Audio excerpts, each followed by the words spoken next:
Les infos d'avant sur Radio Rocher. Jeudi 23 juillet 1885, voici ce qui a retenu notre attention dans la presse neuchâteloise. Bonjour, et on ouvre ce journal avec une petite révolution technologique qui réjouit le monde horloger à la Chaux-de-Fonds.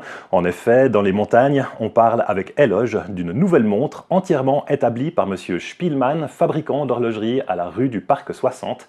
Sa belle création indique l'heure décimale avec seconde décimale et aussi le jour, la semaine et le mois.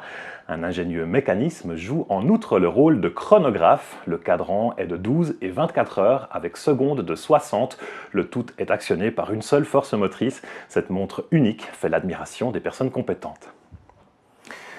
Une information sanitaire maintenant. On annonce que l'épidémie de variole, qui a longtemps régné dans le canton de Bâle-Campagne, est maintenant entièrement éteinte. On ne peut plus freiner le développement touristique dans le canton des Grisons. En Suisse, c'est un des seuls endroits qui ne semble pas souffrir du marasme des affaires dans l'industrie des étrangers. C'est en particulier la Haute-Engadine qui est très visitée cette année. Et à mesure que la saison s'avance, les hôteliers voient leurs établissements se garnir de plus en plus. On accourt dans cette belle vallée pour y respirer un air vif, d'une pureté incomparable et boire les eaux minérales.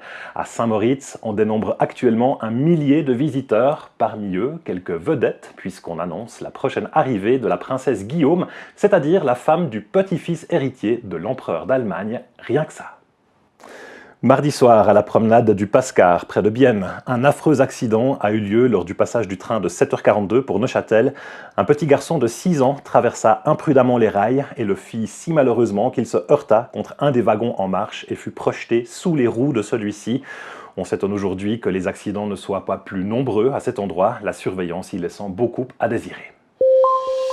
La météo, avec les pianos Lutz et Fils, profitez en ce moment de prix très modérés sur les pianos fabriqués par nos soins, des instruments de musique à cordes et à vent, ainsi que toutes les fournitures pour ces instruments, uniquement chez Lutz et Fils, à la place du gymnase à Neuchâtel.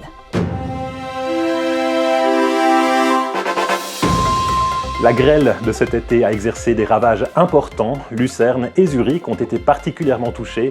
Les dégâts ont déjà dépassé les 2 millions de francs. L'Observatoire de Neuchâtel prévoit des températures maximales de 29,3 degrés sur le littoral, alors qu'on devrait atteindre les 25,2 degrés à Chaumont. Le ciel est clair et les vents faibles. La température du lac est quant à elle de 24 degrés. C'était les infos d'avant du jeudi 23 juillet 1885. À demain sur Radio Rocher. Les infos d'avant sont disponibles en tout temps sur nos chaînes Apple Podcasts et YouTube, ainsi que sur radio-rocher.ch.